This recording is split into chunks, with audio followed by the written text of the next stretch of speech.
안녕하십니까. 어미양자홀 우주론 제2장 암흑에너지, 암흑물질, 보통물질에 대해서 발표해 보도록 하겠습니다. 보시다시피 내용이 상당히 복잡한 것 같습니다. 먼저 보통물질에 대해서 설명을 하자면 우리 우주에 보통물질이 1.46 2의 53승kg 정도 있다고 합니다. 그래서 이것으로부터 이제 인계밀도, 인계밀도가 무엇을 뜻하는지는 모르겠지만 어쨌든 공식이 이렇게 쓴다고 합니다. 여기서 중요한 것은 여기 허블상수가 이렇게 들어가네요. 허블상수라는 것은 이제 우주가 직선 팽창한다라고 이렇게 가정을 했을 때 그 우주의 팽창 속도이지 않겠습니까? 그 허블상수가 측정을 하면은 여기 십자 표시되어 있는 빨간색, 이게 전부 다 측정값입니다. 지금 무슨 말이냐면 67부터 시작해가지고 77까지 존재를 해요. 근데 우리 우주는 지금 알려지기로는 137.72억 년이다 이렇게 알려져 있습니다. 137.7. 여기라는 거죠. 우리 우주 나이는. 아니 그런데 관찰에 의하면 너무나 다양하다는 겁니다. 여기 127억도 관찰이 되고 여기 146억도 관찰이 되는 겁니다. 그러니까 이제 허블상수로부터 우주의 나이를 구한다. 못 구한다는 거죠. 너무나 다양하니까. 즉 여기 이제 임계밀도를 계산 공식이 이건데 여기 H값 있잖아요. H값이 너무나 다양하기 때문에 사실 정확히 구하지를 못한다고 합니다. 그것을 구하는 것이 이제 란다 CDM 모델이라고 하는데 물론 이제 암흑에너지, 암흑물질 막 그런 용어가 들어가는 그런 물리학 모델, 그것이 란다 CDM 모델이라고 합니다. 거기서 이제 0.85 2의 음수 26승도 있고요. 0.3462 2의 음수 26승도 있습니다. 다시 말씀드리면 정답을 모르기 때문에 어느 것이 정확한 답이냐 아무도 모르는 겁니다. 그러니까 뭐 어쨌든 이 두 개가 존재를 합니다. 자, 그래서 그 다음 허블 익스트림 딥필드 우주 동영상을 한 편 보겠습니다. 다음과 같이 이제 우주 밤하늘이 있습니다. 계속 확대를 해 나갑니다. 확대를 해 나가면 여기 갑자기 어마어마하게 나타나요. 갑자기.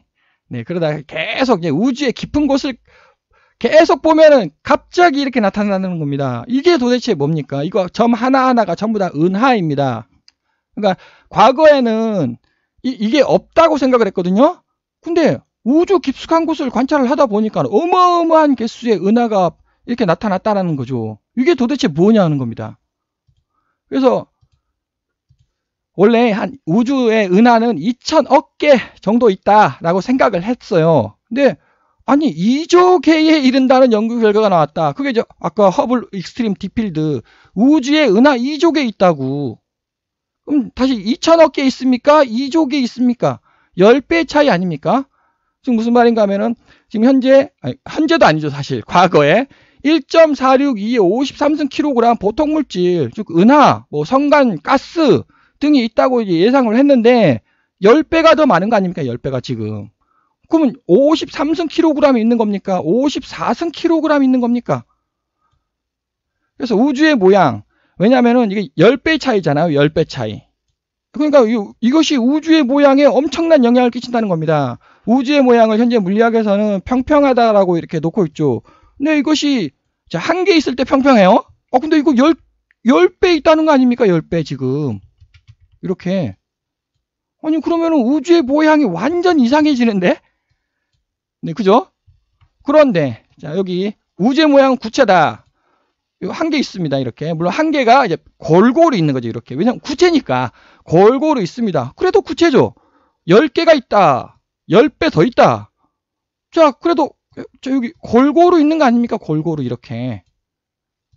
이렇게. 골고루 있습니다. 그래도 구체죠. 우주의 모양은 구체다. 그래서 우주의 모양이 만약 구체라면 지금까지 현 물리학에서 계산을 해왔던 홍보를 해왔던 지식들이 모두 다 붕괴되는 거 아닙니까?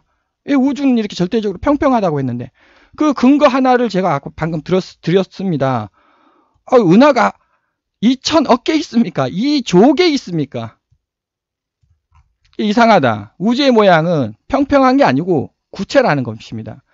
그래서 진공밀도, 우주의 진공밀도를 다음과 같이 구한다고 합니다. 거기서 요게 람다 CDM 모델, 암흑물질, 암흑에너지 모델. 자, 이와 같이 있습니다. 이 값은 0.5974. 이 값은 이제 제 12장 우주상수와 플랑크 단위계에서 제가 세부적으로 설명을 드리도록 하겠습니다. 즉 현재 물리학에서는 5.957 2의 음수 27승이라고 이렇게 놓고 있습니다. 근데 제가 계산해 본 결과 5.974 이렇게, 즉 오차가 0.29% 났네요. 제가 계산한 게 아주 정확하다는 뜻입니다. 그래서 어쨌든 5.974를 넣도록 하겠습니다. 그래서 5.974 들어갔고요. 그래서 지금 우리 은하의 보통 물질이 얼마만큼 있느냐? 아까 방금 1.462의 53승 kg 있다고 하지 않았습니까? 우리 은하에 지금. 근데 이렇게 암흑에너지, 암흑물질, 퍼센트지를 만들 때는 이렇게 암흑물질 몇 퍼센트, 암흑에너지, 암흑물질, 보통 물질 몇 퍼센트를 만들 때는 여기다가 1.462의 53승 정도 있다고 이제 물리학에서 예측을 했죠. 이렇게. 네, 거기다가 이렇게 임계 밀도하고 그 다음에 진공 밀도를 이렇게 곱해주고 나눠줘야 됩니다. 네, 이것은 이제 제가 제안하는 것이고요. 어쨌든 한번 해보자. 네, 그러면은 요것이 바로 암흑에너지 비율이에요. 요게 70.86%. 물론 암흑에너지가 한 대략 70% 정도 있다고 하지 않습니까? 네, 그렇게 계산하면 1.035 2의 53승 kg이 계산이 됩니다. 숫자가 두 개가 있다는 거죠. 첫 번째 숫자는 1.46 이것이 있고요. 두 번째 숫자는 1.035. 1.035는 뭐 쉽게 생각하자면 여기 암흑에너지 비율, 여기에다가 암흑에너지 비율을 곱한 겁니다. 자, 그래서 세 번째 이제 보통 물질을 구했고 암흑물질을 계산해 보도록 하겠습니다. 자, 먼저 물질과 반물질. 앞에서 물질은 구했고 우리 우주에 있는 물질 아닙니까 이게? 네, 1.035. 반물질 어디 갔냐? 네, 반물질 어디 갔습니까? 우리 우주의 반물질 어디 갔냐? 네, 그 반물질이 바로 암흑물질이라는 겁니다. 네, 그림으로 설명을 드리자면 지금 현재 여기가 우리 우주가 여기에 있습니다. 그래서 우리 우주는 구체다. 네, 이렇게 구체가 이렇게 있네요. 풍선 껍질을 생각하시면 되겠습니다. 풍선 표면에 은하들이 이렇게 이제 위치를 하고 있다는 거죠. 이렇게 은하들이. 그래서 암흑물질이 어디 갔냐? 네, 이게 암흑물질이라는 겁니다. 이것이.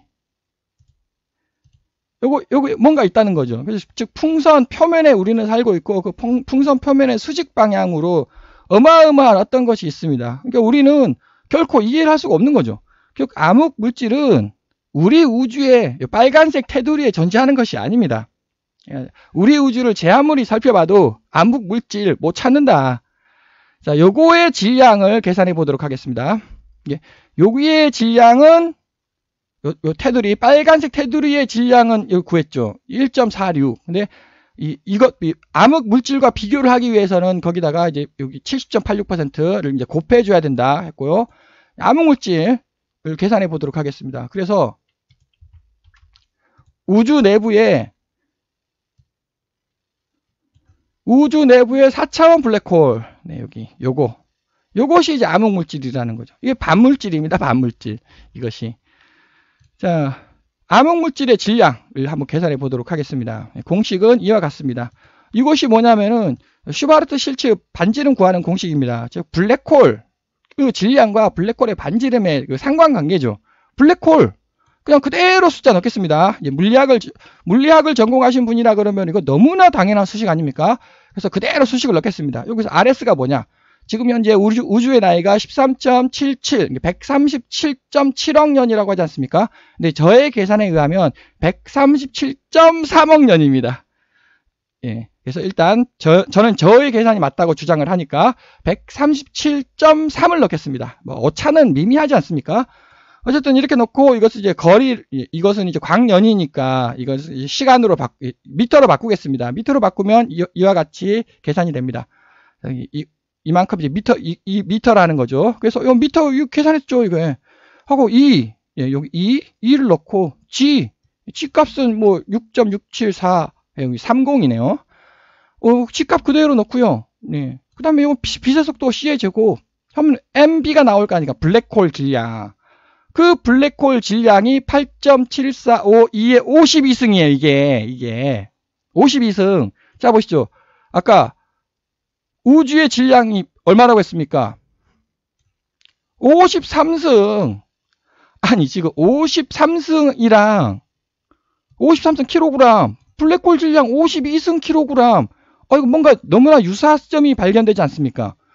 그런데 여기서 또 제가 주장을 했죠. 반물질이라고. 반물질. 이거 반물질입니다. 그래서 반물질은 E5에 더 무겁습니다. E5에. 즉, 여기다가 블랙홀 질량 여기 계산하지 않았습니까? 여기에다가 E5를 곱해줘야 돼요. E5를. 그래서 왜 반물질은 물질보다 E5에 더 무겁냐? 그건 이제 향후 동영상에서 동영상을 계속 시청하시면 E5가 나옵니다. 그래서 E5를 곱해보자. 그게 이거예요. 5.494 2의 53승.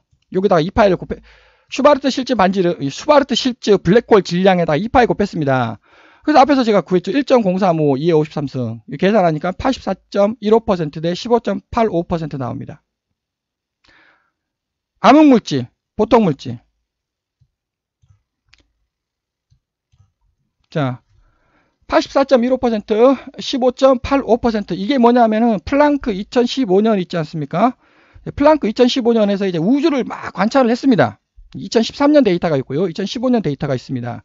근데 거기서 암흑물질은 25.8%, 보통물질은 4.8%입니다. 그래서 뭐 결국 이거는 이 둘의 비니까 이것을 계산을 하면은 저의 계산은 25.77. 아니 25.80, 25.77이나 25.80이나 같은 거 아닙니까? 저의 답 4.85%, 플랑크 4.84%, 같은 숫자 아닙니까 지금? 이렇게. 즉 무슨 말인가 하면은 84.15%, 15.85% 이거 제가 계산했는데 근데 플랑크랑 똑같다는 겁니다. 플랑크 관측 플랑크 위성의 그 계산 결과랑 똑같다는 거죠. 이게 무슨 말이냐? 결국 블랙홀이라는 뜻 아닙니까 이게? 저는 단지 E5만 곱한 것 뿐이에요. E5만 곱하니까 바로 정답이 나오는 거 아닙니까? 암흑물질과 보통물질. 결국 그 말이 무슨 말입니까? 다시 설명드리자면 우리 우주가 있고요. 우리 우주 속에 어마어마한 블랙홀이 있다는 거 아닙니까? 그 블랙홀은 E5에 더 무겁다고. 왜? 반물질이니까. 그래서 암흑물질의 질량을 구했고요. 네. 암흑물질과 보통물질의 비는 84.15% 대 15.85%. 너무나 쉽게 계산을 했습니다. 그래서 우리 우주 속에 어마어마한 뭔가가 있다는 거죠. 그것을 저는 어미양자홀이라고, 여기 어미양자홀이 계속 성장을 하네요. 빅뱅 좀 커졌습니다. 네, 그러다가 이제 지금 여기가 이제 우리 우주 E5에도 무겁다고. 그래서 그것을 저는 이제 어미양자홀이라고 이름을 부르고 있습니다. 이게 블랙홀이 아니라는 거죠. 이거는 블랙홀이 아니고 양자홀이다. 블랙홀은 모든 것을 검게 만드는 게 블랙홀이고요. 양자홀은 모든 것을 양자화시키는 겁니다. 양자역학적 홀이라는 거죠. 블랙홀은 아인슈타인 아닙니까? 아인슈타인하고 양자역학하고 전혀 반대죠. 이게 양자역학 홀이라는 겁니다. 그래서 우주의 반지름 바로 계산되는 거 아닙니까? 자, 여기서 우주의 반지름 이제 평평하다. 그러면 우주의 반지름 어떻게 계산해야 됩니까? 여기 중심이 있죠. 중심에서 이렇게 뭐 하나 그어야 되는 거 아닙니까? 그러면 우주에 중심이 있다는 거냐? 이게 말이 안 되거든요. 여기 보면은 이렇게 보면은 우주의 중심은 여기죠, 여기. 그 우주의 중심은 우리 우주에 없는 거죠. 왜? 우리 우주는 여기 빨간색 테두리에 이렇게 살고 있으니까. 빨간색 테두리의 수직 방향, 요게 우주의 반지름이라는 겁니다.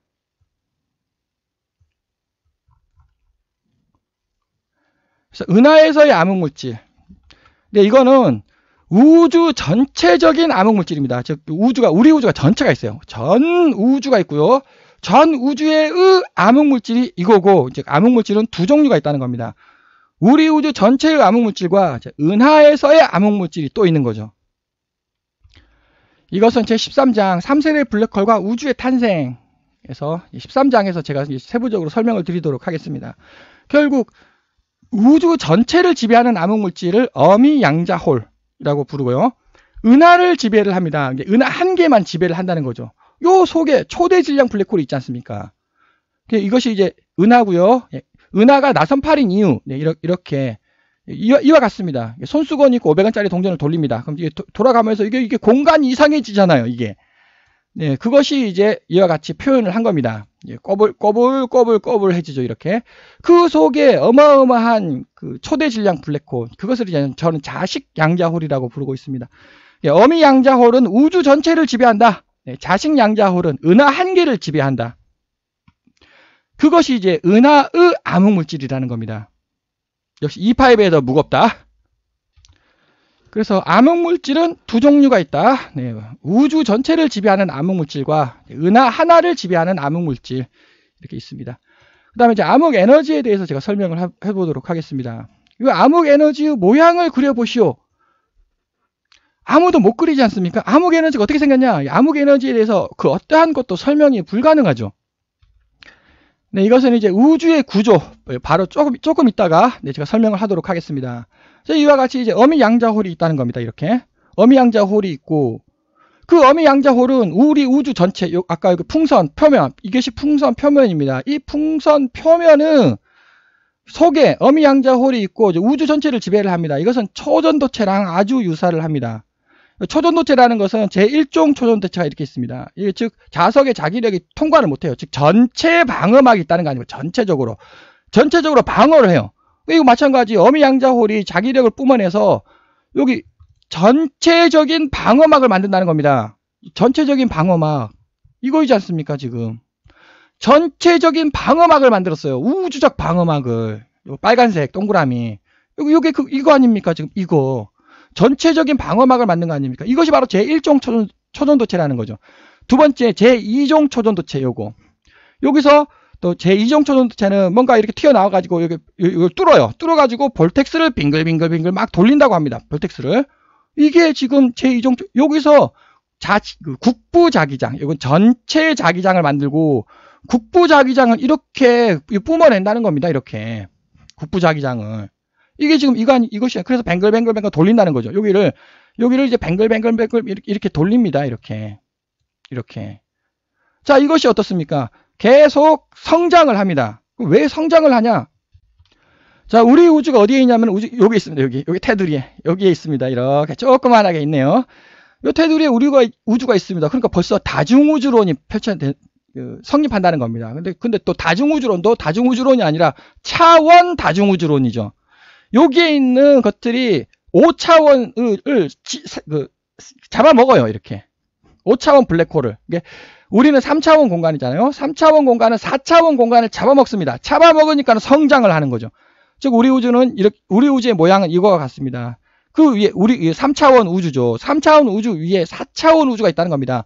이 4차원 우주를 계속 잡아먹는 겁니다. 잡아먹어서 양자화 시키죠. 양자화라는 거는 여기 직선 아닙니까? 요 직선. 네 번째 공간이 직선이었어요. 이거를 계속 꼬불꼬불하게 이렇게 양자화 시킨다는 겁니다. 그러니까는 4차원 공간을 잡아먹어요. 잡아먹으니까 우리 우주는 어떻습니까? 부쩍부쩍 팽창하게 되죠. 여기 4차원 공간을 우리 우주는 계속 이렇게 잡아먹는다는 거죠. 잡아먹으니까는 팽창을 하게 되지 않습니까?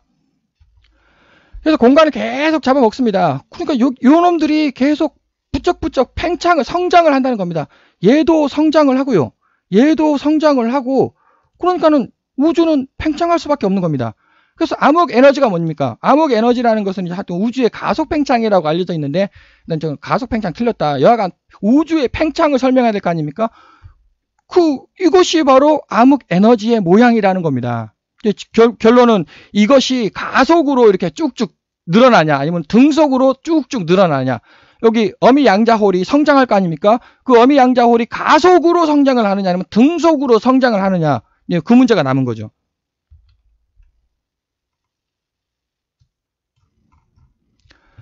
그래서 암흑에너지 모양을 제가 설명을 드렸고요. 3세대 암흑힘. 제8장 4대 힘의 통합에서 제가 설명을 하도록 하겠습니다. 암흑힘이 존재한다고. 여기 강력이 1이다. 6차원이다 라고 놓겠습니다. 그럼 전자기력은 137.036 아닙니까? 5차원이라고 놓겠습니다. 그러면 양력은 대략 한 음수 6승 정도 되는데, 또 제가 계산을 했습니다. 1.0109 2의 음수 6승이라고 제가 계산을 했습니다. 물리학과 거의 비슷한 값이죠. 1% 오차가 있는 겁니다. 물리학에서 또 몰라요. 이거 양력의 정확한 값이 얼마입니까? 모릅니다. 자, 이거 어쨌든 4차원이라고 놓겠습니다. 거기에 중학교 3학년 수학 포물선 방정식을 그려보자. 네, 그리자. 2.194 2의 음수 39승 나옵니다. 2.194. 39승. 정답은 5.906 2의 음수 39승이에요. 이게 정답입니다. 왜 차이가 있지 않습니까? 그 차이가 2.692예요.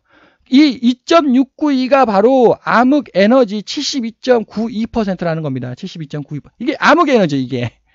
자, 다시 설명드리자면, 이건 좀 이따가 설명드리고, 암흑 에너지가 바로 암흑 힘이라는 겁니다. 그 힘은 제가 4대 힘의 통합으로부터 72.92, 정확히는 2.692죠. 자, 2.692 단어를 기억해 주시고, 이거랑 72.92%랑 같다는 겁니다.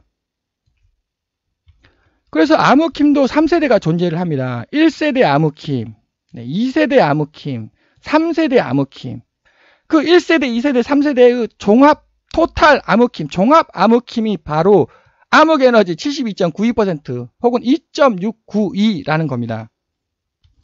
네, 벌써 말이 어려워지고 있습니다. 즉, 첫 번째, 암흑에너지는 암흑에너지가 아니라고. 단어가 잘못됐다. 여하간 이 암흑에너지라는 숫자 있잖아요. 숫자를 구하는 방법은 두 가지 방법이 있습니다. 첫 번째는 아까 2.692 있지 않습니까? 네, 나누기 여기다 1을 더해요. 3.692 하면 72.92% 나옵니다. 요거는 뭐냐? 4대 힘의 통합으로부터 제가 계산한 겁니다. 4대 힘, 아니 강력, 전자기력, 양력, 중력하고 암흑 에너지하고 뭔 관계가 있습니까? 관계가 있다라는 거죠. 72.92%. 네, 두 번째는 좀 이따가 설명을 드리고요. 그래서 암흑 에너지하고 암흑 물질의 비는 72.92% 대 27.08%다. 72.92%는 제가 설명을 드렸죠. 여기 4대 힘 2.692 나누기 3.692. 자, 그럼 두 번째 방법이 뭐냐? 아인슈타인의 우주상수로부터 계산을 할 수가 있습니다. 자, 아인슈타인의 우주상수가 이제 1.1150. 네, 이것은 제가 계산한 것이고, 역시 제 12장에서 우주상수 문제와 플랑크 단위계 에서 제가 설명을 드리도록 하겠습니다. 아인슈타인의 우주상수가 요거예요. 그래서 현 물리학에서 제시하는 거는 1.1056. 1.1056. 근데 제가 계산해 본 결과 1.1150입니다. 제가 계산한 것과 물리학의 계산 차이가 0.85% 차이 났네요. 그러니까 사실 앞에서 제가 맨 처음 설명했듯이 누가 맞는지 모르는 겁니다, 지금. 그러니까는 일단 제가 계산한 거 1.1150 해봤자 뭐 0.85% 차이밖에 안 납니다. 제가 계산한 거 넣도록 하겠습니다. 그래서 1.11502의 음수 52승 퍼 미터의 제곱이지 않습니까? 네, 이거 그냥 그대로 이렇게 변화를 합니다. 1 나누기 루트 란다라고. 그럼 왜 1이냐? 네, 이것도 역시 이것을 이제 우주상수 문제라고 부르죠. 여기서 계속 제가 매우 어렵게 설명하는 것일 수도 있습니다. 근데 문제가 뭐냐면 물리학에서는 그 어떠한 것도 설명을 못 한다는 거죠. 제가 지금 여기서부터 시작해가지고 다음 장까지 한 50개 정도, 물리학에서 설명하지 못하는 50개 정도의 현상을 제가 지금 설명을 하고 있는 겁니다. 그러니까 시간도 촉박하고, 네, 또 50개가 전부 다 새롭게 들리는 거예요. 그러니까 내용도 좀 어렵다 할 수가 있겠습니다. 우주상수 문제가 바로 플랑크 길이의 제곱 곱하기 우주상수를 했더니 10의 음수 121.54승이라는 말도 안 되는 숫자가 나오더라. 그것이 바로 이제 우주상수 문제입니다. 틀렸다는 거죠, 이게. 물론 계산은 맞아요. 계산은 정확히 잘 했습니다, 물리학에서. 근데 해석이 틀렸다는 겁니다. 여기 플랑크 길이, 요게 잘못된 거예요. 우주상수는 맞아요. 근데 플랑크 길이가 잘못됐습니다. 자, 우주상수. 이게 우주상수예요, 이게. 지금 이것이 이제 우리 우주라고 하지 않았습니까? 3차원 우리 우주죠. 자, 이게 지금 현재 플랑크 단위계에서 쓰고 있는 숫자들입니다. 이게 몇 차원입니까? 직선이 없어요. 직선이 없으니까 이건 0차원입니다. 자, 우리 우주는 3차원 아닙니까? 3차원인데 0차원 요거의 숫자를 여기다가 대입을 했다는 거죠, 이게. 그러니까는 아니 이거는 말이 안 되는 거죠, 이거는. 엉터리 아닙니까? 엉터리니까는 엉터리 숫자 121승이라는 10의 121승이라는 엉터리 숫자가 나오는 겁니다. 우리 우주는 3차원입니다. 그러니까는 요거를 써야죠. 요거를. 플랑크 단위계. 지금 물리학에서 계산하고 있는 플랑크 단위계는 0차원 플랑크예요. 0차원 플랑크. 즉 3차원 플랑크가 있다는 겁니다. 3차원 플랑크가. 그 3차원 플랑크를 넣어야죠. 그것이 이제 중성미자 질량의 비와 같습니다. 제7장에서 이제 제가 중성미자 설명을 할 때 다음과 같이 설명을 하도록 하겠습니다. 세부적인 것은 생략을 하고요. 어쨌든 계산에 의해서 여기가 0차원 아닙니까? 0차원 133승입니다. 3차원 12승이에요. 그러니까 133승 나누기 12승 하면 이제 빼기가 되는 거죠. 이거 121 아닙니까? 121. 즉 0차원하고 3차원의 거리는 혹은 질량의 그 차이는 121승이라는 거죠. 121승. 그래서 121승이 나오는 겁니다. 그러니까 이거 플랑크 길이는 0차원이고 우주상수는 3차원이라는 거죠. 아니 왜 0차원하고 3차원을 곱합니까? 같은 차원끼리 곱해야죠. 즉 차원이 같다. 예, 그러면은 이거는 같으니까 같은 거예요. 차원이 같으면 같습니다. 약분이 돼버리죠. 바로 1이 나옵니다. 예. 10의 0승 1이에요. 예. 네, 그래서 이것이 1이라는 겁니다. 즉, 요거는 앞에서 설명했던 0차원 플랑크 길이가 아니고 3차원 플랑크 길이가 새롭게 정의가 되며 1이라는 거죠. 10의 122승이 아니라 10의 0승이라는 겁니다. 그것이 바로 아인슈타인의 우주상수라는 거죠. 우주상수. 요거는 이제 뭐 초등학교 산수 계산하면 그대로 나옵니다. 계산을 하면은 100.1억 광년이라는 숫자가 나옵니다. 100.1억 년. 100.1억 년. 그럼 우리 우주는 137.7이라고 알려져 있지 않습니까? 근데 또 역시 저 계산에 의하면 137.3 137.7이나 137.3이나 같은 얘기죠. 네, 그래서 요게 지금 허블 시간이라는 겁니다. 허블 시간. 지금 현재죠, 현재. 그러면 아인슈타인의 우주상수 시간. 이것이 바로 아인슈타인의 우주상수 시간이 되겠습니다. 100.1억 년. 그래서 아인슈타인의 우주상수가 무엇을 뜻하느냐? 네. 아인슈타인의 우주상수 시간을 뜻하며 그 우주상수 시간 요거는 바로 플랑크 시간이라는 거죠. 어떤 3차원 우리 우주의 플랑크 시간이라는 겁니다. 이게. 자, 그러면은 물리학에서 지금 현재 그 플랑크 시간 음수 44승초. 네, 그건 0차원이에요. 0차원. 0차원 플랑크 시간은 음수 44승초라는 거죠. 그래서 여기 빅뱅, 뭔가가 어마어마하게 작은 뭔가가 뻥 하고 터졌다고 하지 않습니까? 그게 아니라는 겁니다. 그건 0차원 플랑크고 우리 우주는 3차원이에요. 3차원 플랑크는 요정 아까 그 100억 년이라고 했죠. 여기서 이 100억 년으로부터 왼쪽을 이렇게 해석을 해 나가야 되는 겁니다. 왜? 아인슈타인의 우주상수가 기준이에요, 기준. 왜? 그게 아인슈타인의 우주상수가 바로 3차원 우리 우주의 플랑크 길이라는 거죠. 물리학에서는 여기서부터 시작해가지고 우측으로 이렇게 해석을 해 나갑니다. 그게 아니라는 거, 틀렸다는 겁니다.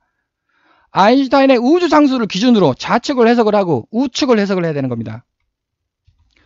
자, 그래서 이것이 뭡니까? 137.7.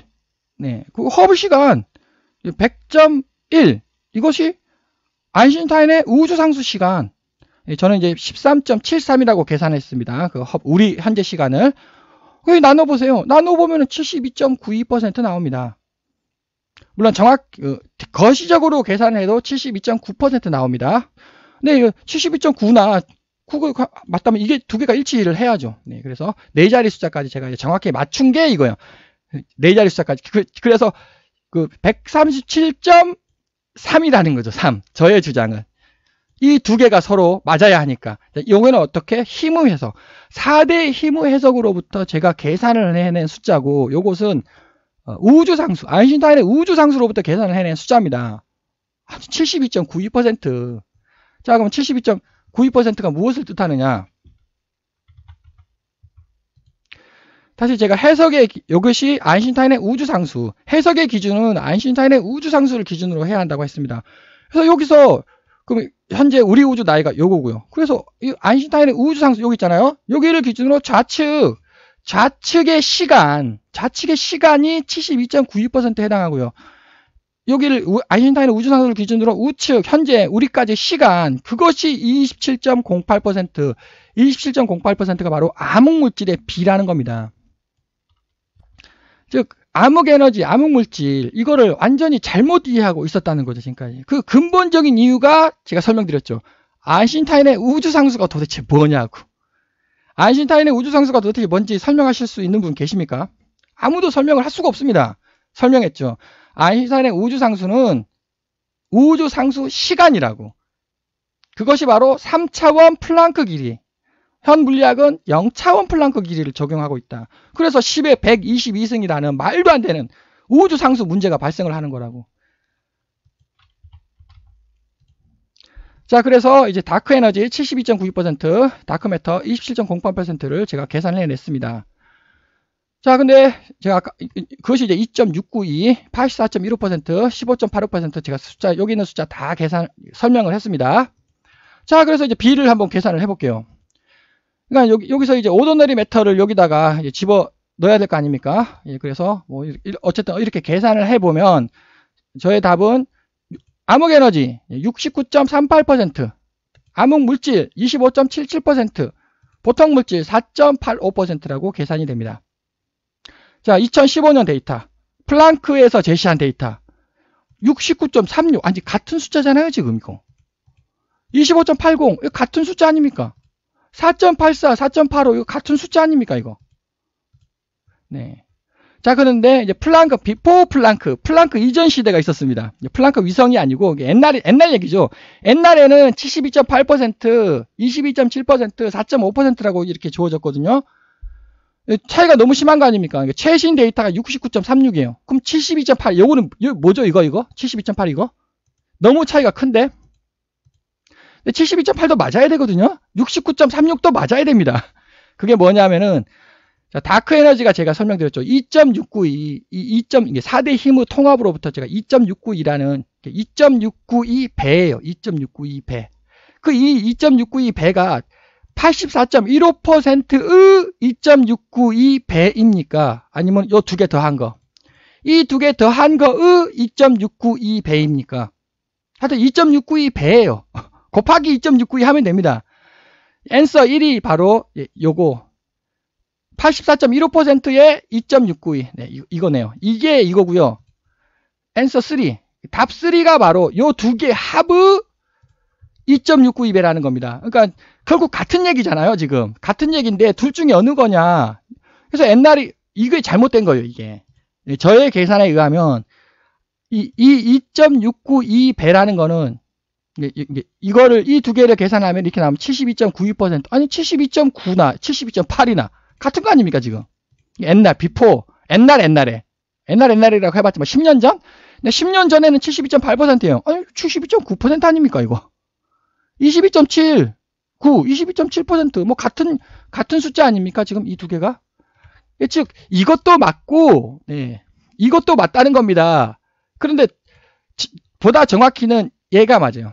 자, 그래서 결국은 2.692배가 무엇의 2.692배나 84.15%의 2.692배가 되겠습니다.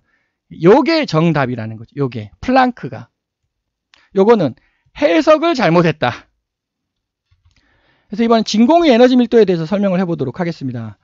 그래서 앞에서 제가 설명했듯이 72.92라는 숫자가 도대체 어떻게 나오냐. 방법은 두 가지다. 첫 번째 4대 힘의 통합으로부터 양력, 강력, 전자기력, 중력으로부터 72.92%가 나오고 두 번째 아인슈타인의 우주상수와 시간, 허블 시간 이 두 개로부터도 바로 72.92%가 나온다는 겁니다.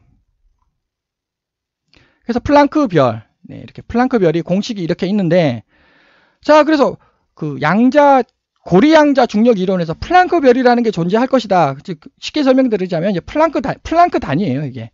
플랑크라는 놈이 존재한다는 건데 역시 마찬가지 요거를 플랑크로 넣으면 안 된다는 거죠. 요게 아니라는 겁니다. 플랑크가 이거를 이렇게 놔버리면 0차원을 해석을 하는 겁니다. 우리 우주는 현재 3차원이죠. 3차원입니다. 과거에도 3차원이었죠. 자, 빅뱅일 때 몇 차원입니까? 빅뱅일 때도 3차원이어야만 하지 않습니까? 근데 현 물리학은 0차원을 해석을 하고 있다는 겁니다. 이게 현 물리학이 완전히 꼬여버린 거죠.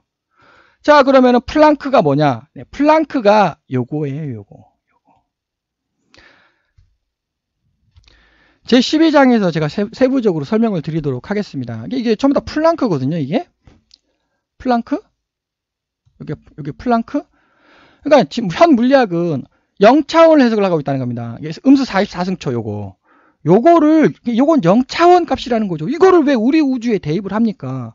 이게 빅뱅 뻥 하고 터졌을 때가 아니에요. 이게 우리 우주는 3차원이고요. 요거를 적용을 해야 되는 겁니다.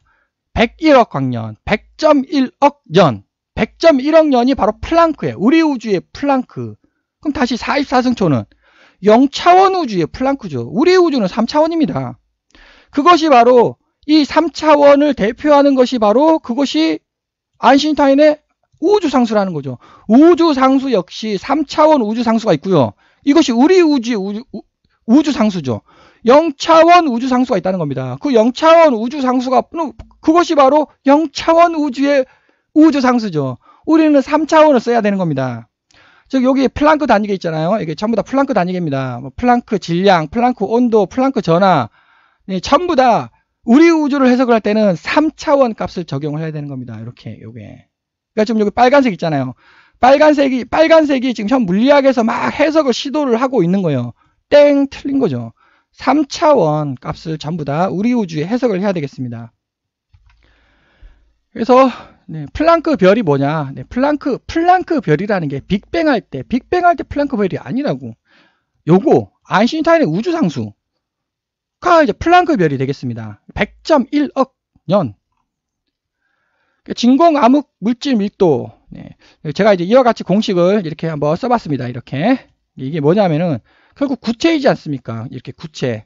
그러니까 이제 구체의 부피가 나오고요. 그 다음에 요거 질량이 나오거든요. 자, 근데 여기서 또 한 가지 조심해야 될 게, 여기가 이제 암흑물질은 2파이배를 더하면 2파이배를 곱합니다. 이렇게.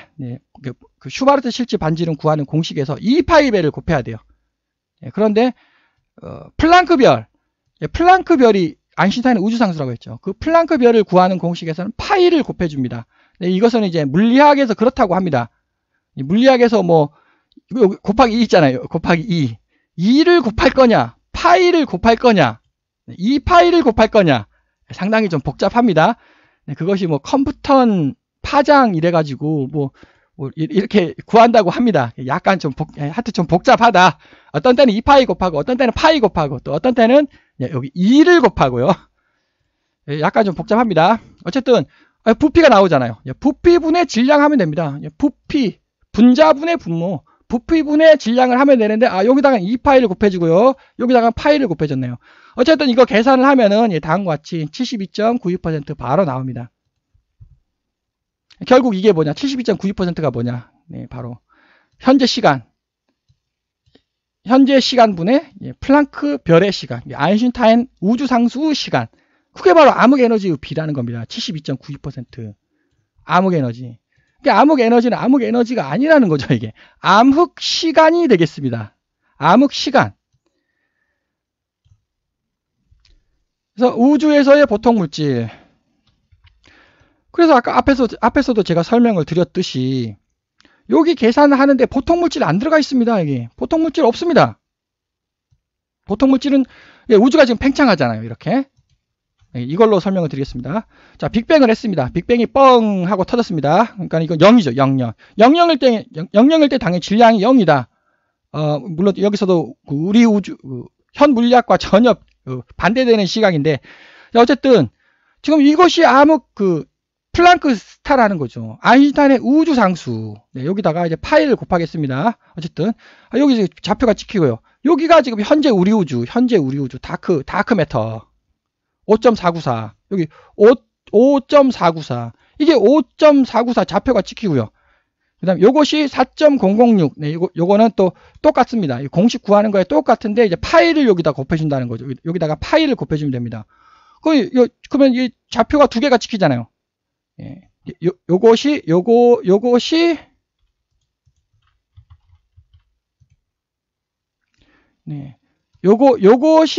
요거고요. 요거고 이것이 요겁니다. 자, 좌표가 두 개가 찍혔습니다. 직선 연결해 볼까요? 직선 쫙 연결하면은 0일 때 0 나옵니다. 이거라는 거죠. 이거. 요게. 우주는 직선 팽창, 등속 팽창한다는 겁니다. 우주는 가속 팽창하는 것이 아니다. 등속 팽창한다. 그래서 우주 상수 시간이라는 겁니다. 우주 상수가 도대체 무엇을 뜻하느냐? 그것이 우주 상수 시간이라고. 그 시간이 매우 매우 특별하고 그것이 바로 플랑크라는 겁니다. 플랑크 단위. 우주 상수 시간. 그래서 암흑 에너지는 가속 팽창하는 것이 아니다라고 제가 증명이 되었습니다. 다시 증명을 하자면 다시 보통 물질이 우주에 영향을 끼칩니까? 안 끼칩니까? 네. 이렇게 보면은 보통 물질의 양이 우주에 영향을 끼치죠. 근데 이게 지금 2천억 개 있는 겁니까? 2조 개 있는 겁니까? 아무 상관없다는 겁니다.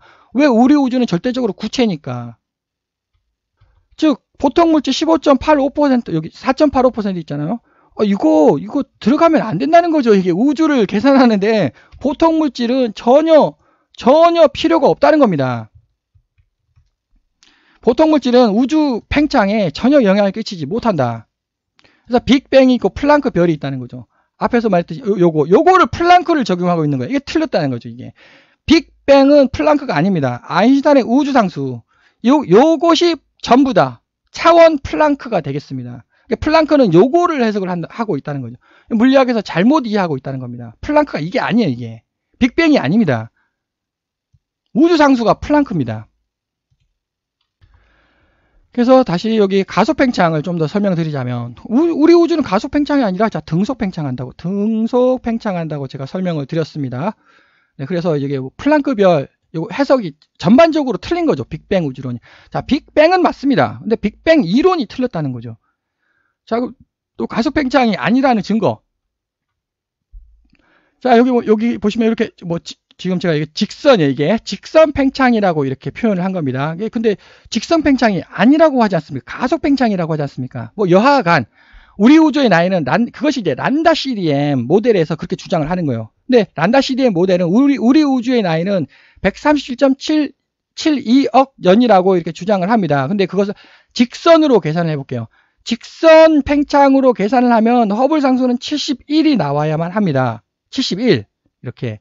그런데 가속 팽창하니까 그 란다 CDM 모델에서는 허블 상수는 67.66이다 라고 주장을 하는 거죠. 즉 예를 들어서 직선으로 이렇게 가는 게 아니라 이렇게 약간 이렇게 휘어진다는 거죠. 가속으로. 그것이 67.66이라고 주장을 하는 겁니다. 이게 사실 자, 그런데 문제가 뭐냐? 한번 계산을 해볼게요. 자, 67.66이다. 오케이, 좋아. 자, 그런데 앞에서도 제가 설명을 드렸죠. 다크 에너지, 암흑물질, 암흑물질, 보통 물질이 있습니다. 그 B가 이거라는 거죠, 지금 이렇게. 네, 거기서 암흑에너지가 69.36%입니다, 이렇게. 숫자가 약간 좀 비슷하네요, 이렇게. 67, 69. 네, 그런데 제가 설명했죠. 요거는, 요게 들어간 거예요, 요게 들어가면 안 된다고 제가 설명을 했습니다. 자, 요거를 뺄게요. 빼면은 이 두 개의 B가 72.89 대 27.7입니다. 이 두 개의 B가, 요거를 뺐어요. 보통 물질 요거를 삭제를 해야 된다는 겁니다. 우주의 팽창에 영향을 끼치지 못한다는 거죠. 그러니까 요 두 개가 들어가는 겁니다. 그래서 이제 란다 CDM 모델에서는 보통 물질이 또 영향을 끼치니까 요것이 란다 CDM 모델이에요, 요게. 그래서 67.66을 제시를 했죠. 자, 그런데 그래서 71이 요것은 직선 팽창 아닙니까? 근데 요거라는 거죠. 요 숫자를 여기다 넣어야 되는 거예요, 요거를. 요게 정답이라는 겁니다. 자, 그럼 요거의 B가 67, 69, 71, 72 비슷하지 않습니까? 네. 그게 좌측이 맞냐? 결국 여기 있는 숫자를 다 같은 겁니다. 같은 건데 어느 거를 적용을 해야 되느냐죠. 물론 정확히 이제 정확한 계산은 제가 여기다가 해놨습니다. 그러니까는 72.89를 대입을 하면은 71.1 나온다는 겁니다. 즉 무슨 말이냐? 자, 71은 요거를 대입을 하면 돼요. 요거를 대입하면 71이 나와요. 자, 이거를 대입하면 이게 나오겠죠. 네, 요거. 아니, 71이 정답이라는 거죠. 62.89%가. 즉, 정리를 하자면, 란다 CDM 모델에서 67.66이라잖아요. 여기 보통 물질을 빼라는 겁니다. 4.84%를 빼고 계산을 해보세요. 71 나옵니다. 직선 팽창, 우리 우주는 가속 팽창이 아니라 등속 팽창이다라는 결과가 바로 나올 거라는 거죠. 요 69.36%를 여기다가 대입하지 말고 72.89% 이거를 여기다가 대입을 하라는 거죠. 이거를. 왜? 보통 물질은 우리 우주에 영향을 끼치지 못하니까 그 이유를 제가 아까 방금 들지 않았습니까? 우리 우주는 절대적으로 구체이기 때문에 우리 우주에 보통 물질이 2000, 은하가 2000억 개 있든지 2조 개 있든지 아무런 상관이 없는 겁니다. 그 다음에 이제 운동 상태와 정상 상태. 자, 여기가 이제 우리 우주가 이렇게 있습니다. 우리 우주의 과거가 있고 미래가 있죠. 우리 우주에 과거가 있고 미래가 있지 않습니까? 자, 과거는 어마어마하게 운동을 해오지 않았습니까? 맞죠? 그것이 운동 상태입니다. 그럼 또 우리 우주에 미래가 있지 않겠습니까? 자, 근데 역시 또 미래를 어디까지 미래를 해석을 해야 됩니까? 미래는 영원히 그게 아니라는 겁니다. 아인슈타인의 우주상수가 아까 여기 있죠. 곱하기 2배. 여기 곱하기 2배. 그러니까 여기가 10억 년이잖아요. 100억 년. 100억 년이니까 200억 년까지가 우리 우주라는 거죠. 이게 미래라는 거죠. 미래. 그것이 양자역학 아닙니까? 양자역학이 뭡니까? 1, 2, 3, 4, 1배, 2배, 3배, 4배. 네, 여기 0배, 1배, 2배. 그럼 3배, 4배 되겠죠. 그게 양자역학 아닙니까? 그래서 그것이 여기가 37.14%입니다. 그 다음에 여기가 62.86%입니다. 그러니까 우리 우주는 37.14%의 운동 상태와 62.86%의 정상 상태로 혼합이 되어 있죠. 중간이니까 과거하고 미래가 중첩되어 있지 않습니까? 우리 우주는 이게 현재니까. 그래서 아인슈타인 방정식, 이것이 아인슈타인의 아주 유명한 방정식이 되겠습니다. 여기서 람다를 기준으로, 여기 람다잖아요. 이게 람다잖아요. 람다를 기준으로 여기서 이렇게 해석을 해야 되는 거예요. 이렇게. 여기를 기준으로 이렇게 해석을 해야 되는 겁니다. 빅뱅을 기준으로 해가지고 이렇게 해석하면 어마어마한 오류가 발생을 하게 되겠습니다. 그래서 이제 우주상수하고 허블상수 매우 중요하고요. 우주의 팽창, 보통 물질은 핵심. 보통 물질 요거는 우주의 팽창에 영향을 끼치지 못한다. 그래서 69.38%가 아니고요. 네, 72.92%, 27.08%. 보통 물질은 2000억 개가 되든지 2조 개가 되든지 아무런 상관이 없다.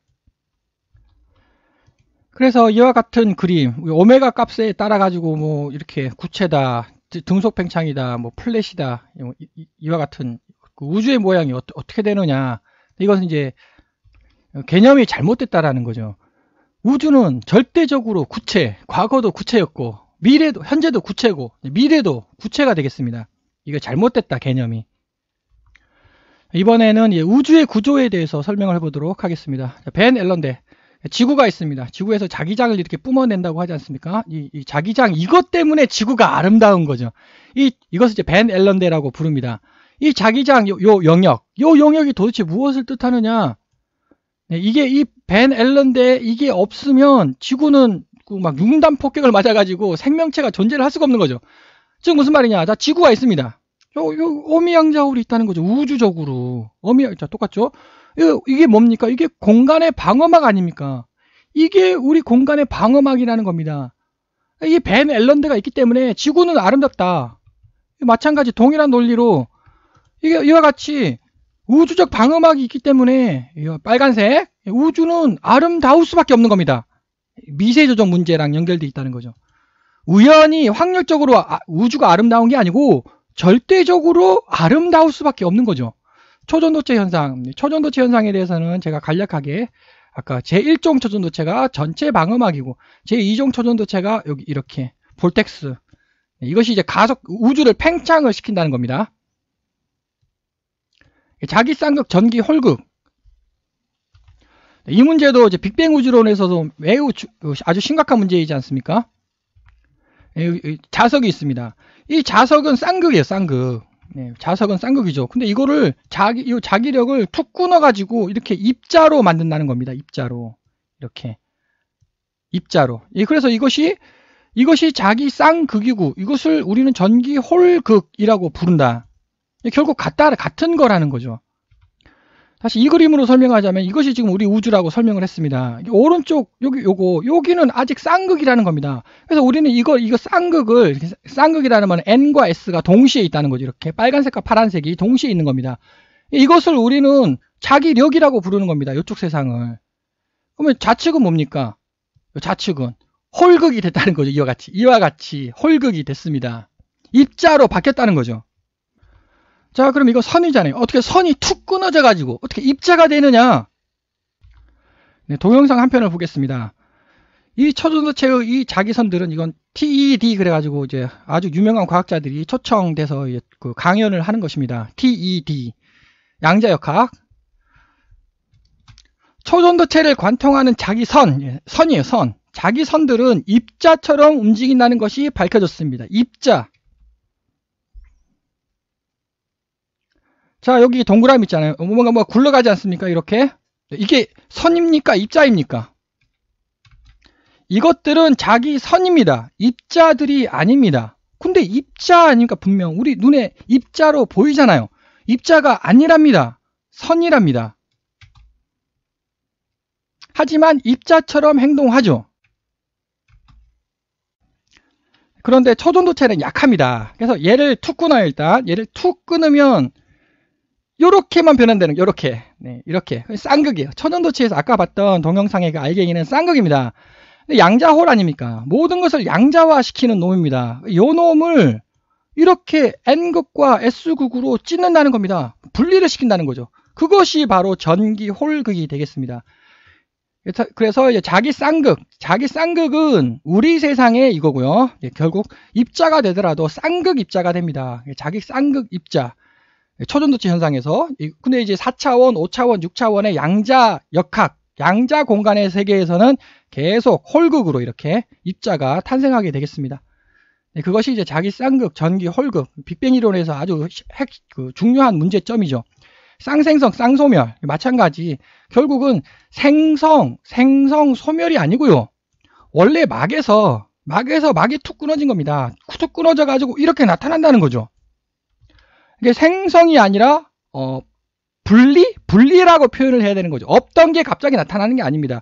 소멸, 있던 게 갑자기 완전히 사라지는 게 아니죠. 요 두 개가 합쳐져 가지고 다시 복원되는 겁니다. 쌍소멸이 아니고 쌍복원이라는 말이 맞는 얘기죠. 우주의 팽창은 제가 여기서 설명을 했습니다. 네, 이렇게 해가지고 우주가 계속 이제 팽창하게 되는 거죠. 네, 냉점과 온점. 우주를 보면은 이제 우주적으로 이렇게 자, 이 그림을 이제 그 플랑크 위성에서 우주 배경 복사를 관찰을 한 겁니다. 이게 사실 이게 말이 안 되는 얘기거든요. 이것이 바로 왜냐하면 어떤 경향이 있지 않습니까? 지금 경향이 있잖아요. 우주적 경향입니다. 이거는 경향이 없어야 되거든요. 왜냐하면 빅뱅 이론에 의하면 경향이 없어야죠. 근데 이렇게 경향이 탄생했다는 거 아닙니까? 특히 요거는 뭡니까? 요거 냉점. 이것이 냉점이라고 부르는데 또 이제 시뮬레이션에 의하면 이와 같이, 아니 밑에는 왜 이게 시뮬레이션인 것 같아요. 이거는 아니 이거는 온도가 차갑고 여기는 온도가 뜨겁습니까? 요거는 냉점, 요거는 온점. 이런 이유가 뭐냐? 그러니까 이것이 단순히 뻥 하고 터졌다 가지고 설명이 불가능한 거예요, 이게.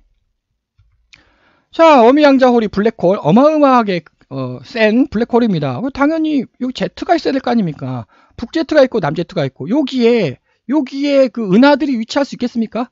여기에 공간이 불룩 솟았습니다. 은하들이 위치를 못하는 거예요. 그래서 초거대 공동 슈퍼보이드가 두 개가 탄생을 하게 되겠습니다. 그 다음에 또 아까 그 벤 앨런대 지구에서도 자기장 뿜어내지 않습니까? 우주적으로 자기장을 이렇게 뿜어낸다는 겁니다. 여기서 뿜어내 가지고 다시 들어오겠죠. 그럼 여기에 뭔가가 위치를 하겠습니까? 위치를 못하죠. 그러니까 냉점이 되는 겁니다. 여기가. 그럼 여기는 이제 들어오잖아요. 들어온다, 뜨겁다, 온점이 되겠습니다.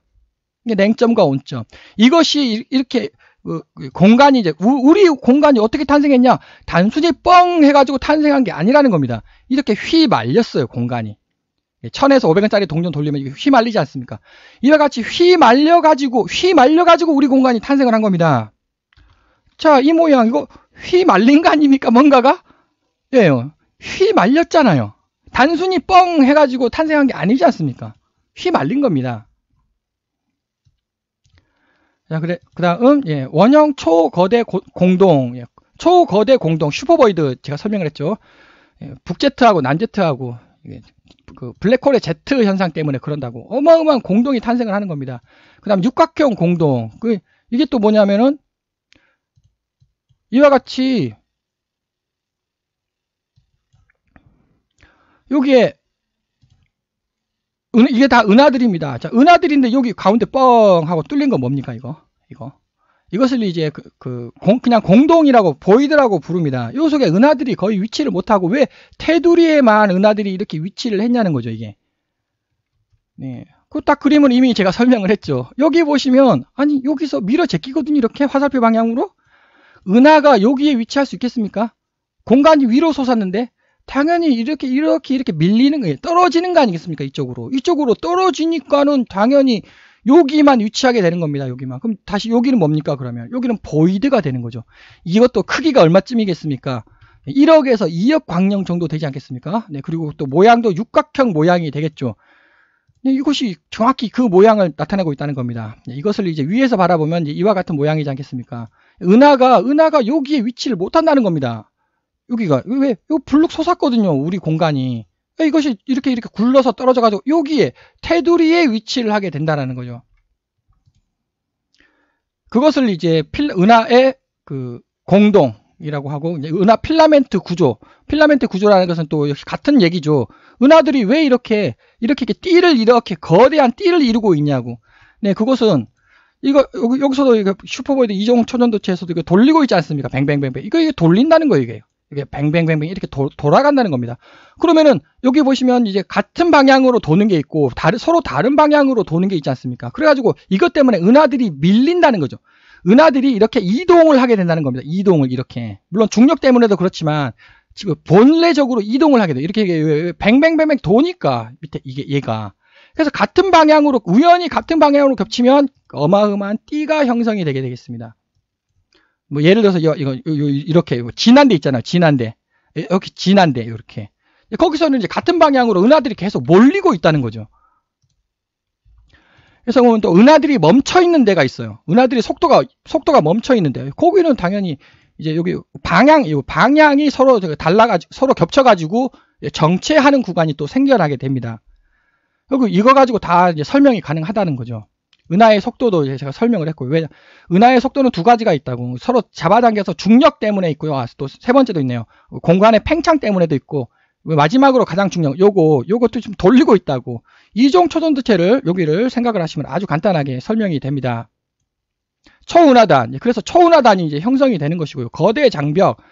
뭐 다 같은 얘기이지 않습니까? 이렇게 요같이 띠가 거대 장벽을 이루고 있는 이유가 바로 이거라는 겁니다. K사의 정렬도 마찬가지.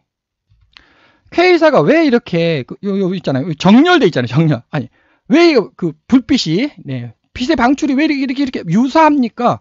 띠를 따라서 이동하고 있잖아요. 그 이유가 이거라는 거죠. 요거. 결국 우리 우주는 어마어마한 양자 초전도체가 되겠습니다. 초전도체랑 똑같다. 마지막으로 이제 수소의 발생. 역시 현 물리학하고 전혀 다른 얘기입니다. 4차원 공간에서 계속 지금도 우리 우주로 이렇게 떨어지고 있어요. 이렇게 떨어지면서 이렇게 우리 우주의 방어막을 이제 계속 이렇게 툭툭 끊어요. 이렇게 툭툭 끊어가지고 이렇게 입자와 반입자를 만들고 있고, 이 와중에 이제 수소가 이제 짠 하고, 지금도 계속 수소가 짠 탄생하고 있다. 발생하고 있다. 그 모양을 그린 것이 이제 이겁니다. 이와 같이. 우리 우주의 이제 4차원 세계에서 우리 우주 방어막, 이게 방어막이에요. 방어막을 툭 칩니다. 그러면은 우리 우주의 그 멤브레인이 이렇게 툭 끊어진다는 거죠. 이렇게 툭 끊어졌습니다. 그게 이겁니다. 이것이 이제 쭉 선으로 펼쳐지면서, 왜냐하면 이거 엄청나게 응축된 것이, 응축이 막 풀어지는 거죠. 힘의 응축이 풀어지면서 얘가 돌돌돌돌 말립니다. 돌돌돌돌 말리면 얘가 전자예요. 얘가 돌돌돌돌 말립니다. 얘가 돌돌돌돌 이렇게 말리면 얘가 반전자라는 거죠. 그래서 이 양성자와 만나면 수소가 지금도 수소가 계속 짠짠짠 발생하고 있다. 그래서 저의 논리대로라면 지금도 계속 수소가 짠짠짠하고 발생해가지고 지금 우리 우주의 무게가 됐다면, 자, 빅뱅 때는 거의 우주의 질량이 거의 0에 가까웠겠죠. 그래서 빅뱅 때는 우주의 질량은 거의 0에 가까웠습니다. 이렇게 계속 수소들이 계속 침투해 들어오고 양자월도 계속 부쩍부쩍 성장을 하니까 우주의 질량이 계속 등속으로 이렇게 증가하고 있죠. 결론적으로 암흑 에너지가 아니고 암흑 시간이 정답이 되겠습니다. 장시간 시청해 주셔서 감사드립니다.